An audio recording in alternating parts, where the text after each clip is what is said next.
Chapter 8 में and probably the most important chapter जहाँ से हर साल एक लॉन्ग क्वेश्चन पूछता है। Chapter 8 Mahatma Gandhi and the national movement, जहाँ से गांधी जी ने हमारे फ्रीडम स्ट्रगल का भागदौड़ संभाला है ना। हमारे बुक में उनके लाइफ के बारे में इंट्रोडक्शंस वगैरह दिया है स्टार्टिंग में, तो उसको नज़रअंदाज करते हुए आगे बढ़ते हैं और इम्पॉर्टेंट इवेंट्स के ऊपर देखते हैं कि क्या क्या इस दौरान हुआ। लोगों को पता है कि फर्स्ट वर्ल्ड वॉर ख़त्म हो गया है 1918, है ना। और गवर्नमेंट ने हम लोगों को अपीज़ करने के लिए गवर्नमेंट ऑफ इंडिया एक्ट पास किया था, जिससे हम लोग खुश नहीं थे, चाहे वो कांग्रेस हो या मुस्लिम लीग हो और down the line people of India, हम लोग कोई खुश नहीं थे, है ना। और हुआ ये कि इसके प्रति मॉन्टेग्स कैम्सफोर्ड रिफॉर्म्स जो था वो फेल कर गया एक तरह से टू सेटिस्फाई द इंडियंस, है ना। और जो भी कंसेशन हम लोगों को मिला था it was below our expectation. और इंडियन नेशनल कांग्रेस ने तो ये कहा कि ये जो भी कंसेशन हम लोगों को मिल रहा है वो इनएडिक्वेट है, अनसेटिस्फैक्ट्री है और डिसअपॉइंटिंग है ना। और जो एक्सट्रीमिस्ट लीडर लोग थे उन्होंने भी अप्रूव करने से मना कर दिया, यानी उन लोगों ने एक्सेप्ट नहीं किया गवर्नमेंट ऑफ इंडिया एक्ट 1919, है ना। अर्ली नेशनलिस्ट जबकि इसे वेलकम कर रहे थे, किसको, गवर्नमेंट ऑफ इंडिया एक्ट को, वो खुश थे कि चलो ब्रिटिश कुछ तो दे रहे हैं हम लोगों को। और इसके वजह से क्या हुआ, कांग्रेस में फिर से स्प्लिट पड़ गया यानी दरार पड़ गया।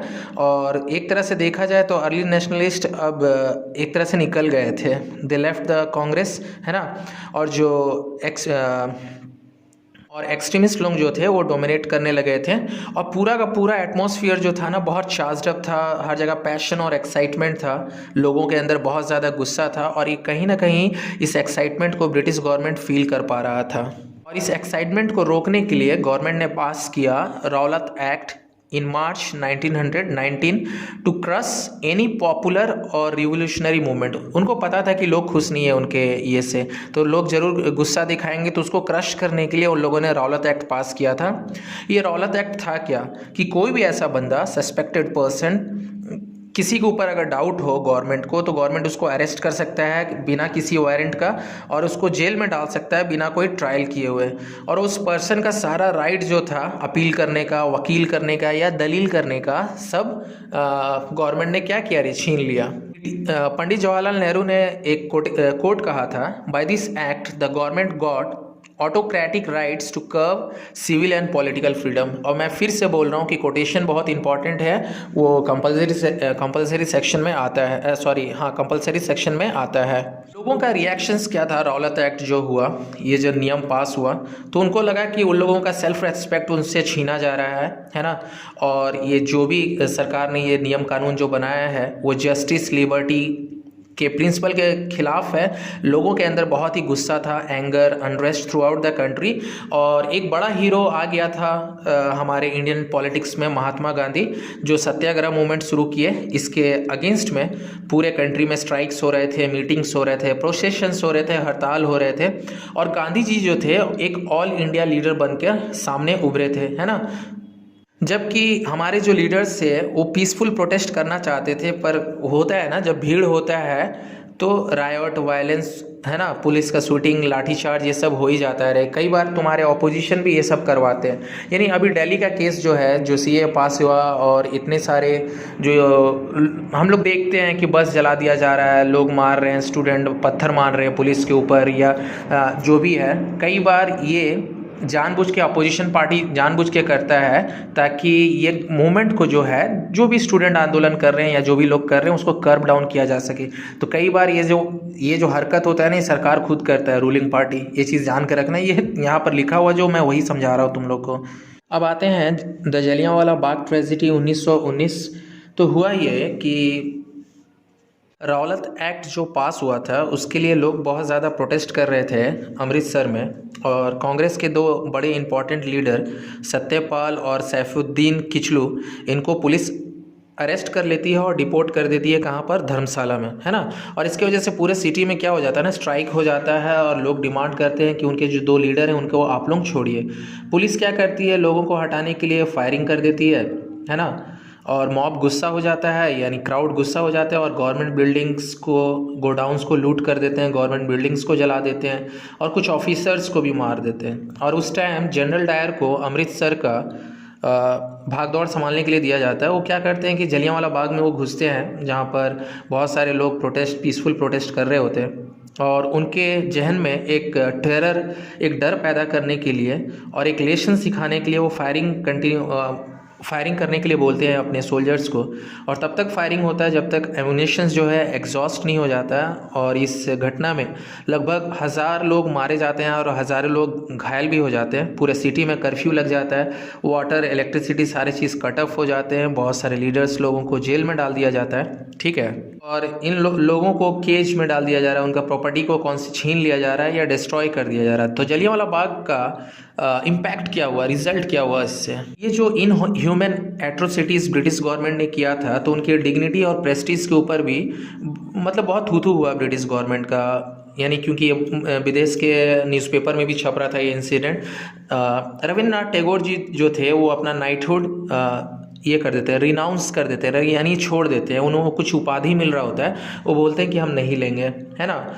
और तीसरा चीज़, इंपॉर्टेंट चीज़ जो इम्पैक्ट हुआ जलियांवाला बाग ट्रेजिडी का, कि लोगों के अंदर एक स्ट्रगल करने का, फ्रीडम को पाने का जो एक विगर था, एक करेज था, बहुत ज़्यादा बढ़ गया।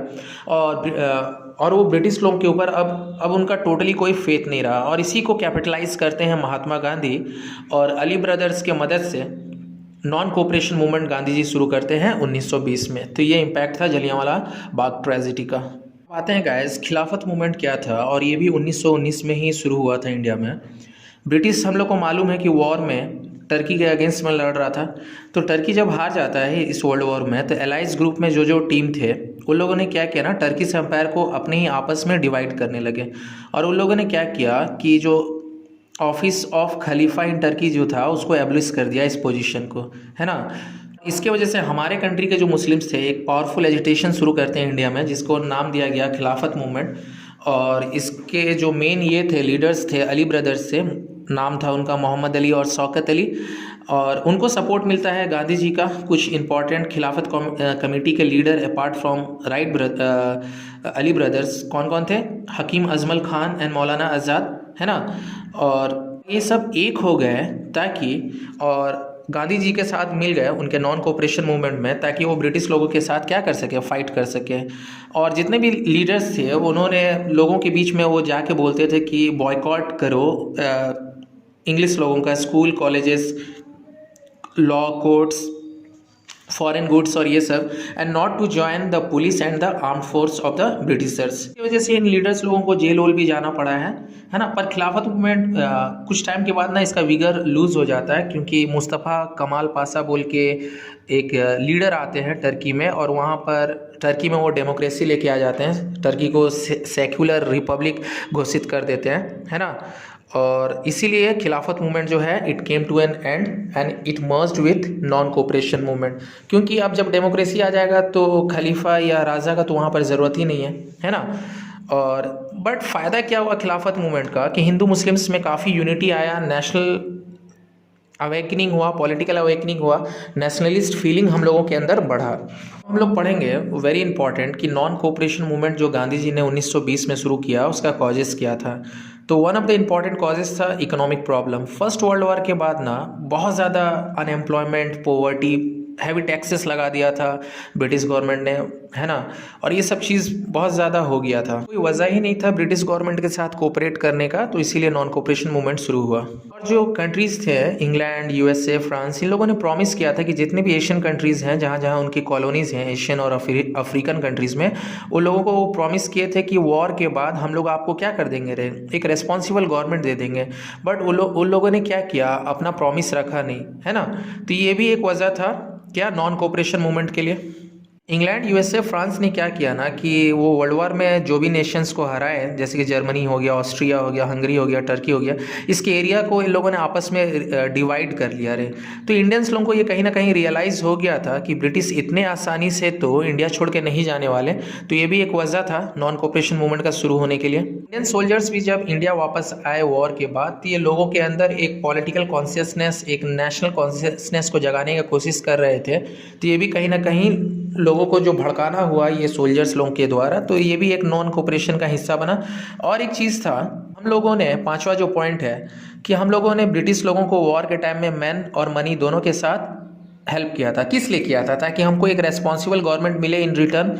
बट हुआ क्या, जब मॉन्टेग कैम्सफोर्ड रिफॉर्म्स आया 1919 में, जिसको गवर्नमेंट ऑफ इंडिया एक्ट भी बोलते हैं, वो इनएडिक्वेट था, अनसेटिस्फैक्ट्री था, तो लोग जो थे वो चीटेड फील कर रहे थे। और इस वजह, ये भी एक इंपॉर्टेंट वजह है कि क्यों non cooperation movement Gandhi ji ने शुरू किया। ऑब्जेक्टिव क्या था नॉन कोऑपरेशन मूवमेंट का? कॉजेस तो हम लोग पढ़ लिए कि हम लोगों को चाहिए था एक self government under the British government, है ना। रौलत एक्ट को हटाया जाए, और इन लोगों ने जो जलियांवाला बाग ट्रेजिडी में जो किया था, है ना, ब्रिटिश उसके लिए माफ़ी मांगे। तीसरा चीज़ ये था कि खिलाफत मूवमेंट भी इसीलिए उन लोगों ने शुरू किया था कि to restore the old status of the khalif, तो ये सब वजह था। और चौथा जो पॉइंट है, टू क्रिपल द गवर्नमेंट, है ना, और गवर्नमेंट को ये रियलाइज़ कराना कि देखिए आप लोग बिना इंडियंस के मदद के तो इंडिया में रूल नहीं कर सकते हैं, तो इट्स बेटर कि हमारे जो भी डिमांड्स है आप लोग उसको पूरा कीजिए। देखो खिलाफत वाला पॉइंट क्यों यहाँ पर ऐड हुआ है, क्योंकि मुस्लिम्स का बहुत बड़ा सपोर्ट था नॉन कोऑपरेशन मूवमेंट में गांधी जी का, है ना। तो वो लोग चाहते भी थे ना कि खलीफ लोगों का जो भी पोजीशन है उसको आप लोग वापस कीजिए, तो ये भी एक ऑब्जेक्टिव था नॉन कोऑपरेशन मूवमेंट चलाने का। हमारे लीडर्स ये सब काम करेंगे, ये लोगों के बीच में जाएंगे, उन लोगों का एक ओपिनियन बनाएंगे, तो हमारी गवर्नमेंट भी चुप नहीं रहती। They banned processions and public meetings. Khilafat जो था और कांग्रेस के जो वॉलेंटियर्स थे उन लोगों को अनलॉफुल डिक्लेयर कर दिया गया, and around 30,000 peoples were put behind the bars, यानी जेल में डाल दिया गया उनको। पर एक इंसिडेंट होता है, और non cooperation movement was very successful, but एक इंसिडेंट होता है जिसके वजह से Gandhi ji non cooperation movement बंद कर देते हैं। होता ये है कि अराउंड 3,000 पीजेंट्स लोग चौरी चौरा बोल के एक जगह है यूपी में, जहाँ पर एक पीसफुल प्रोटेस्ट करते रहते हैं, और वहाँ पर पुलिस आती है और ओपन फायरिंग शुरू कर देती है। होता यह है कि लोग इतने ज़्यादा गुस्सा हो जाते हैं कि 22 पुलिस वाले को उनके ही पुलिस स्टेशन में बंद कर उन लोग आग लगा देते हैं, और वो पुलिस वाले मारे जाते हैं। गांधी जी को जब ये चीज़ सुनने के लिए मिलता है तो उन्हें बहुत बुरा लगता है, ही वॉज डीपली हर्ट, और उन्होंने नॉन कोऑपरेशन मूवमेंट वो विड्रॉ कर लेते हैं या बंद कर देते हैं, क्योंकि वो बोलते हैं कि अगर आप लोगों को फ्रीडम आपको अपने तरीके से चाहिए तो फिर मेरा क्या ज़रूरत है, और इसीलिए वो गुस्सा से नॉन कोऑपरेशन मूवमेंट बंद कर देते हैं। हम लोग पढ़ेंगे कि इम्पैक्ट या सिग्निफिकेंस क्या था नॉन कोऑपरेशन मूवमेंट का। तो कहीं ना कहीं inspiring the people with new confidence, लोगों के अंदर हार्डशिप पनिशमेंट जो गवर्नमेंट कर रहा था उन लोगों के ऊपर, उसको झेलने का एक अलग क्षमता आ गया था, उनके अंदर करेज आ गया था, फियरलेसनेस आ गया था, they were strong enough to face any kind of difficulty, है ना। अब वो डरते नहीं थे ब्रिटिशर्स लोगों से। जो इम्पोर्टेंस है नॉन कोऑपरेशन मूवमेंट का, कि जो हमारा कांग्रेस था वो अब एक, और जो नेशनल मूवमेंट जो कांग्रेस चला रहा था वो एक मास मूवमेंट बन गया था, लोग बहुत ज़्यादा तादाद में जुड़ रहे थे, है ना, नॉन कोऑपरेशन मूवमेंट के साथ, तो ये एक मास मूवमेंट बन गया था। तीसरा चीज़ ये है कि गांधी जी ने नॉन कोऑपरेशन मूवमेंट के दौरान में क्या किया, उन्होंने मूवमेंट को सपोर्ट किया था। इसकी वजह से क्या हो गया, हिंदू मुस्लिम्स में काफ़ी यूनिटी भी दिखा, और कहीं ना कहीं ये नोशंस की ब्रिटिश गवर्नमेंट इंडिया के भलाई के लिए है वो तो दूर हो गया। लोगों का वो चीज़ तो समझ में आएगा कि ब्रिटिश जब तक रहेंगे तो ना ही इकोनॉमिक वो हमको इकोनॉमिकली एक्सप्लॉइट तो करते ही रहेंगे, और वो हमारे भलाई के लिए तो नहीं है ना। पांचवा अच्छा पॉइंट्स ये है कि हमारी इंडिया में बहुत सारे नेशनल स्कूल्स खुलने लगे, खादी तो नेशन का एक नेशनल मूवमेंट का सिंबल ही बन गया, अनटचेबिलिटी भी काफ़ी हद तक हटा, और ये सब सिग्निफिकेंस है नॉन कोऑपरेशन मूवमेंट का। और जो स्वराज का जो कल्ट था, जो एक भूख था स्वराज के लिए कि हम लोग को सेल्फ गवर्नमेंट चाहिए, ये कहीं ना कहीं बहुत ज़्यादा स्ट्रांग हो गया। तो यार मैंने 5-6 पॉइंट डिस्कस किया है, अब फोकस करो इसके ऊपर थोड़ा, बहुत इंपॉर्टेंट चैप्टर है कि सिविल डिसोबीडियंस मूवमेंट जो था ये क्यों शुरू हुआ। ये शुरू हुआ 1930 में और 4 साल तक चला, 1930 से 1934 तक। तो क्या कॉजेज़ थे, क्या सर्कमस्टेंसेस थे जिसकी वजह से गांधी जी ने सिविल डिसोबीडियंस मूवमेंट शुरू किया। तो मोटा मोटी 2 कॉजेज़ थे इसके। एक, failure and boycott of the Simon commission. होता क्या है ना कि साइमन बोल के एक ब्रिटिशर्स रहता है जिसको ब्रिटिश गवर्नमेंट अपॉइंट करता है एक रिपोर्ट तैयार करने के लिए, कि आप पता करो कि हम लोगों ने जो गवर्नमेंट ऑफ इंडिया एक्ट लाया था 1919 में, जिसको हम लोग मॉन्टेग कैम्सफोर्ड रिफॉर्म भी कहते हैं, वो कितना वर्क किया सक्सेसफुली, और and based on that will give some further reforms to Indians. हुआ ये कि साइमन जब आए हमारे कंट्री में तो इसका बॉयकॉट शुरू हो गया, लोगों ने उनको वेलकम नहीं किया, और ये 1928 का बात है, और उन्होंने नारा दिया साइमन गो बैक। अगर आप पेज नंबर 155 में जाओगे तो तुम फ़ोटो भी देख सकते हो। वजह ये था साइमन कमीशन को वापस भेजने का, या लोग एक्सेप्ट नहीं करना चाहते थे क्योंकि all members were English and there was no Indian members in it. ठीक है, यानी इसमें सारे के सारे मेंबर्स जो इस कमेटी के थे, साइमन कमीशन के सारे अंग्रेज़ थे। तो इंडियंस बोल रहे थे, या इंडियन लीडर का कहना था कि आप इंडिया का दुख दर्द जानने के लिए आए हो and based on that you will give further reforms. But इसमें आपके ऑफिस में, है ना, एक भी इंडियन मेंबर्स नहीं है, तो ये ऐसे कैसे होगा? इंग्लिश लोग क्या जज करेंगे, क्या बात करेंगे हमारे लोगों के बीच में जाके, और किस बेसिस पर आप लोग रिफॉर्म दीजिएगा? और इसी का प्रोटेस्ट कर रहे थे लाला लाजपत राय लाहौर में, है ना। एक डेमोन्स्ट्रेशन उन्होंने निकाला और वहाँ पर लाठी चार्ज होता है और एंड ही वाज फैटली वुंडेड, और फिर उनका मौत हो जाता है। उनके मौत से, सिंस बहुत बड़े लीडर थे, क्योंकि एक्सट्रीमिस्ट लीडर तो थे ही, तो लोगों को बहुत दुख पहुंचता है इससे, लीडर्स लोगों को भी। और लीडर लोग, ठीक है ना, अब चाहते हैं कि अब हम लोग को कंप्लीट इंडिपेंडेंस चाहिए। तो पंडित जवाहरलाल नेहरू जो रहते हैं वो अपना एक रिपोर्ट सबमिट करते हैं और वो डिमांड करते हैं कि अब हम लोग को स्वराज अंडर ब्रिटिश नहीं चाहिए, है ना, अब हम लोग को पूर्ण स्वराज चाहिए। पूर्ण स्वराज का मतलब होता है complete independence. Cause civil disobedience movement का ये है कि अच्छा, इस बार जो कांग्रेस का हर साल कहीं ना कहीं क्या होता था, ये रखा जाता था, मीटिंग्स रखा जाता, तो इस बार लाहौर में जानबूझ के रखा गया कांग्रेस का मीटिंग, और ये टाइम है 1929। तो याद करो, 28 में साइमन कमीशन आया, 29 में ये मीटिंग्स रखा गया जानबूझ के लाहौर में, है ना। नेशन वाइड एंगर तो था ही लाला लाजपत राय के डेथ के ऊपर, और उस टाइम कांग्रेस के जो प्रेसिडेंट थे वो थे पंडित जवाहरलाल नेहरू, और उन्होंने डिमांड किया कि अब कांग्रेस का जो मेन गोल होना चाहिए वो कंप्लीट इंडिपेंडेंस या पूर्ण स्वराज का होना चाहिए। अब कांग्रेस ने इसको अपना एक गोल बना लिया, है ना। और जब तक इंसान एक गोल नहीं बनाता है ना, तब तक उसको अचीव करने के लिए वो उस तरह से खटता नहीं है ना। पहले तो हम लोग को चाहिए था कि अगर स्वराज अंडर ब्रिटिश रूल भी अगर मिल जाए तो we were ready to accept it, but अब हमको कंप्लीट इंडिपेंडेंस चाहिए था, है ना। तिलक जो थे उन्होंने बोला कि Swaraj is my birth right and I shall have it, है ना। और उसके ठीक कुछ दिन बाद 26 जनवरी 1930 को इंडिपेंडेंस डे मनाया गया हमारे कंट्री में, 26 जनवरी 1930, है ना। और जो हमारे नेशनलिस्ट लीडर लोग थे वो अपना ठीक है, वो अपना लाइफ्स, अपना एवरीथिंग इस गोल को अचीव करने के लिए लगाने के लिए तैयार थे। तो आते हैं progress of the civil disobedience movement, है ना। तो सिविल डिसओबीडियंस मूवमेंट जो था, गांधी जी ने शुरुआत किया इसका बाय डांडी मार्च, जो कि शुरू हुआ था 12 मार्च 1930 को।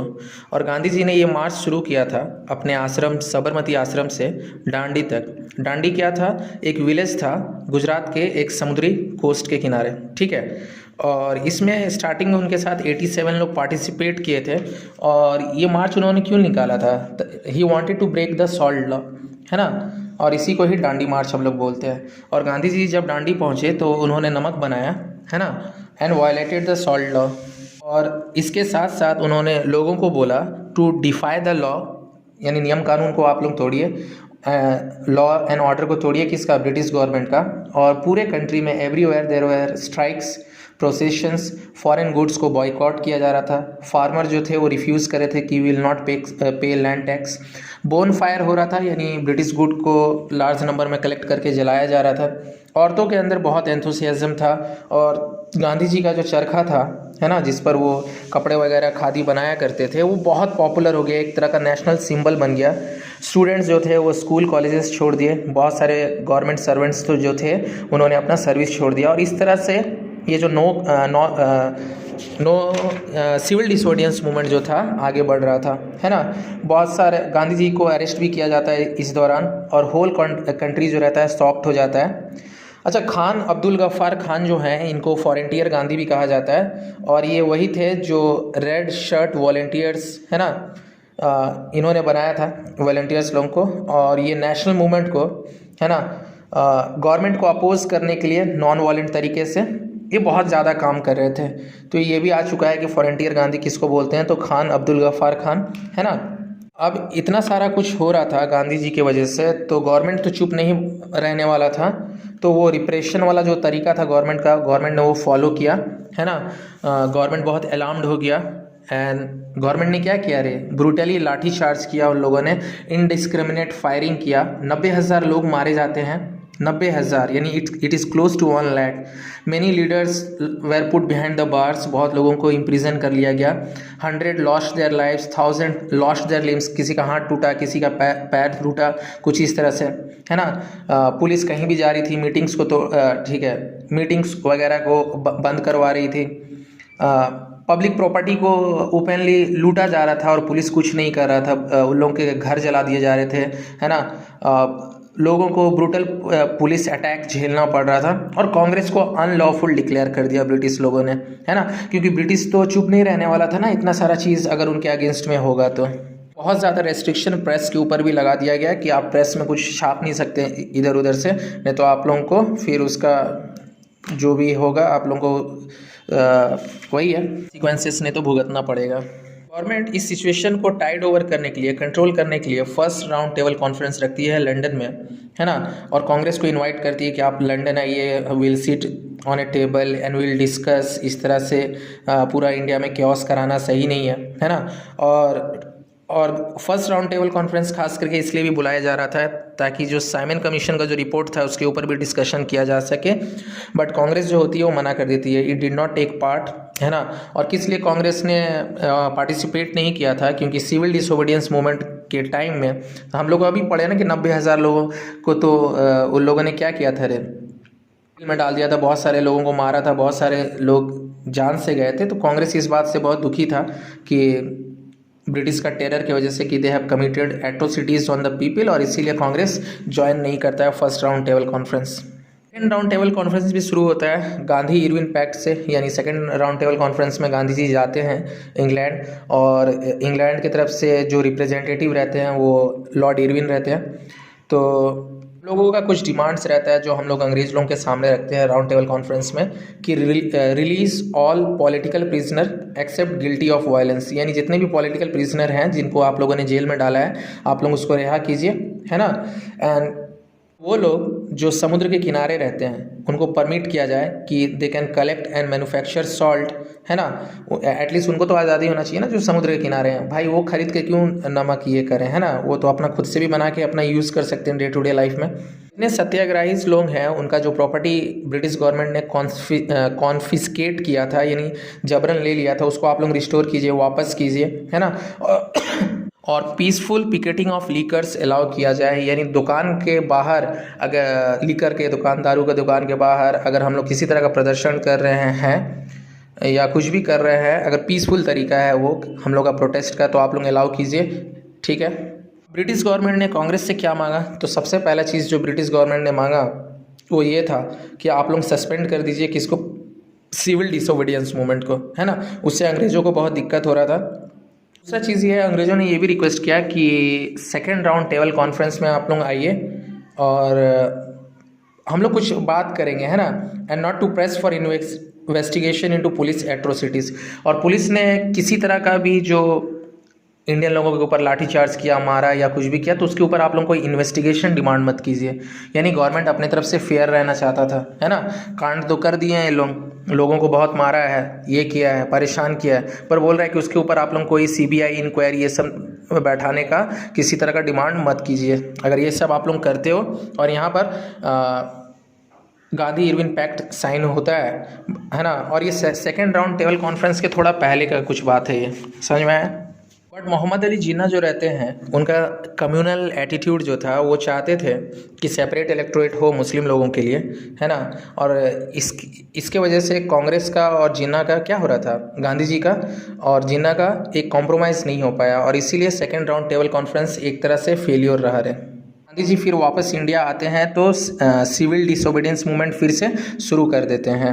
कांग्रेस को डिक्लेयर कर दिया जाता है इलीगल, प्रेस पर बहुत सारा सेंसर्स लगा दिए जाते हैं, रेस्ट्रिक्शन लगा दिए जाते हैं। लैक्स ऑफ सत्याग्रही लोगों को, जो सत्याग्रही लोग थे, है ना, उनको जेल में डाल दिया जाता है। इनोसेंट पीपल लोगों को टॉर्चर किया जाता है, उनका लैंड, उनका हाउस, उनका प्रॉपर्टी कॉन्फिस्केट कर लिया जाता है, यानी मतलब जबरन पुलिस जपत में ले लेता है उसको पुलिस, ठीक है।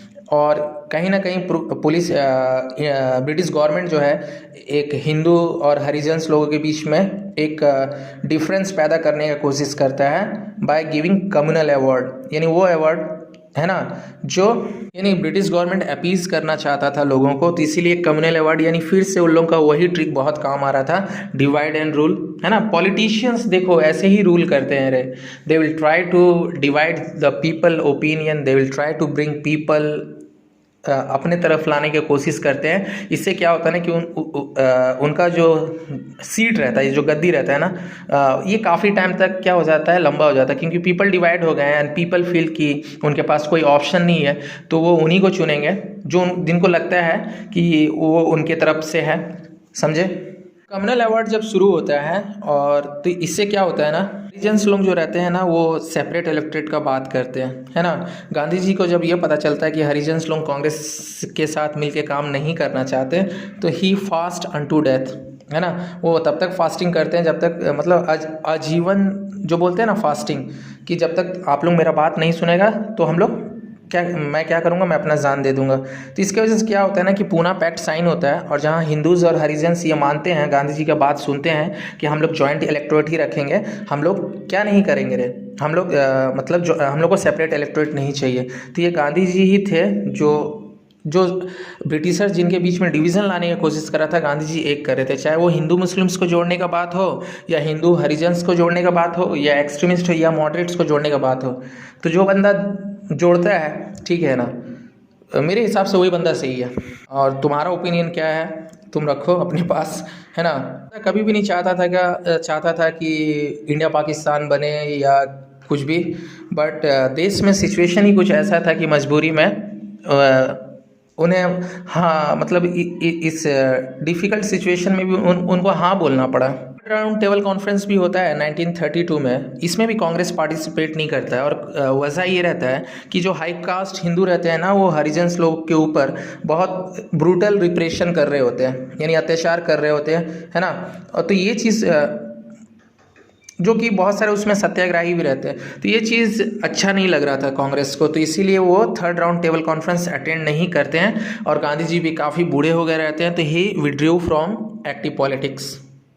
सिविल डिसोबीडियंस मूवमेंट का इंपॉर्टेंस या इम्पैक्ट क्या है, क्या फ़ायदा हुआ, तो कहीं ना कहीं faith in the British rule was shattered. अब हम लोग को ट्रू नेचर ब्रिटिश गवर्नमेंट का पता चल गया था, है ना, and peoples faith in the government had completely shattered. कहीं कहीं इलेक्शन लड़ने का भावना हमारे इंडियंस लीडर्स में आ गया था कि विल फाइट इलेक्शंस, है ना, और हम लोग अपना ज़्यादा से ज़्यादा मेंबर्स, यानी अपना डेमोक्रेसी को या इसको लाने में मदद करेंगे इंडिया को। इंडियन लीडर्स जो थे अब वो इलेक्शंस लड़ना चाहते थे। तीसरा चीज़ ये है कि revival of the revolutionary movement, बहुत सारे जो लड़के थे या नौजवान लड़के थे, जैसे कि भगत सिंह हो गए, सुखदेव हो गए, राजगुरु हो गए, इनको फांसी कब हुआ था, 1931, है ना। सिविल डिसोबीडियंस मूवमेंट का ये भी बहुत बड़ा हिस्सा थे, और उनका सेक्रीफाइस कहीं ना कहीं इंडियन यूथ को आज तक इन्फ्लुएंस कर रहा है ना। कहीं ना कहीं भले सिविल डिसोबीडियंस मूवमेंट इतना सक्सेसफुल रहा नहीं रहा, वो तो बाद में ये करेंगे, बट कहीं ना कहीं फ्रीडम का जो भूख था वो बढ़ा हम लोग के अंदर, है ना।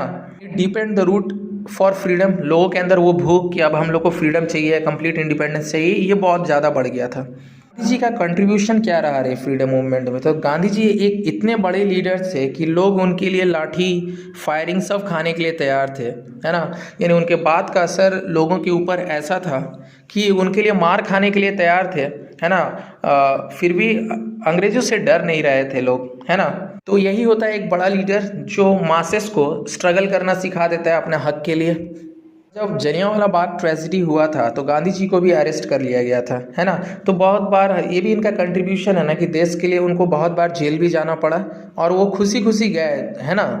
और वो इंडियन पॉलिटिक्स को जोड़ने में बहुत ज़्यादा हद तक कामयाब हो पाए। हिंदू मुस्लिम्स में यूनिटी दिखा हम लोग को, है ना, हिंदू हरिजन्स में यूनिटी दिखा हम लोगों को। जो स्वदेशी मूवमेंट उन्होंने शुरू किया था, इससे फ़ायदा क्या हुआ है, हमारा इंडियन इकोनॉमी मजबूत हुआ, है ना। जब ज़्यादा से ज़्यादा हमारा देश में खुद सामान बनने लगा और बिकने लगा, बाहर का गुड्स को हम लोगों ने छोड़ दिया, तो हमारा इकोनॉमी बहुत ज़्यादा इम्प्रूव हुआ। हरिजन्स लोग का अपलिफ्टमेंट हुआ, वो जो गरीब लोग थे, जो गरीब नहीं, जो छोटे जात के हिंदू लोग थे, उनको गांधी जी मतलब साथ में लेके चलते थे, तो उन लोगों का अपलिफ्टमेंट हुआ। और सिंस हरिजन लोग भी जुड़े गांधी जी के साथ, तो इससे फ़ायदा ये हुआ कि नेशनल मूवमेंट और स्ट्रांग बना और एक मास मूवमेंट बना, है ना। And he stood firm like a rock and added to the courage of his people by his own sacrifice and suffering. देखो, जब तक एक लीडर सेक्रीफाइस या सफरिंग नहीं अपने ऊपर लेगा ना, तब तक जो उसको फॉलो करने वाले हैं ना, वो उतने मोटिवेटेड नहीं होंगे और वो उस तरह से फ्रीडम के लिए काम नहीं करेंगे, है ना। तो अंग्रेज़ों का लाठी भी खाया, है ना, गाली भी सुना, जेल भी गया, सालों साल जेल में रहा, है ना, अपने ऊपर टॉर्चर लिया, है ना, तब जाके लोगों को इंस्पायर्ड कर पाए, लोगों को एक कर पाए और फ्रीडम हम लोगों को आखिरकार 1947 में मिला, है ना।